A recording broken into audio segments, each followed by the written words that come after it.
Right breaking చూస్తున్నాం. Hyderabad Begumpet airport bomb బెదిరింపు call రావటం తీవ్ర కలకలం రేపింది. విమానాశ్రయంలో బాంబు ఉన్నట్లు కొందరు ఆగంతకులు ఎయిర్పోర్ట్ కు ఫోన్ చేశారు. దీంతో అప్రమత్తమైన సిబ్బంది బాంబు స్క్వాడ్ కు సమాచారం ఇచ్చారు. వెంటనే స్పాట్ కు చేరుకొని ముమ్మరంగా తనిఖీలు చేపట్టారు. ఉద్యోగులందరినీ బయటకు పంపించి బాంబు స్క్వాడ్, ఎస్పీఎఫ్ పోలీసులు క్షుణ్ణంగా సోదాలు చేశారు. Telangana special protection force, central industrial security force, ఇతర భద్రతా బలగాలు, Snippers, dogs, bomb detection squad తో కలిసి అణువణువు గాలించారు. అయితే ఎలాంటి అనుమాన వస్తువులేవీ కనిపించకపోవడంతో ఫేక్ కాల్ గా పోలీసులు నిర్ధారించారు. ఆగంతకుడిని పట్టుకునేందుకు ప్రయత్నాలు చేస్తున్నారు.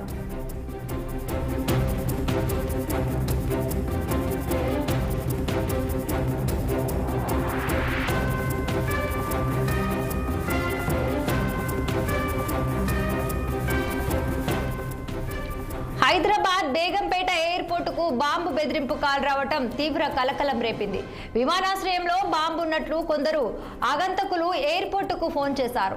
దీంతో అప్రమత్తమైన సిబ్బంది బాంబ్ స్క్వాడ్ కు సమాచారం ఇచ్చారు. వెంటనే స్పాట్ కు చేరుకొని ముమ్మరంగా తనిఖీలు చేపట్టారు. ఉద్యోగులందరినీ బయటకు పంపించి బాంబ్ స్క్వాడ్, ఎస్పీఎఫ్ పోలీసులు క్షుణ్ణంగా సోదాలు చేశారు. Telangana special protection force, central industrial security force, ఇతర భద్రతా బలగాలు, sniffer, dogs, bomb detection squad తో కలిసి అణువణువు గాలించారు. అయితే ఎలాంటి అనుమాన వస్తువులేవీ కనిపించకపోవడంతో ఫేక్ కాల్ గా పోలీసులు గుర్తించారు. ఆగంతకుడిని పట్టుకునేందుకు ప్రయత్నాలు చేస్తున్నారు.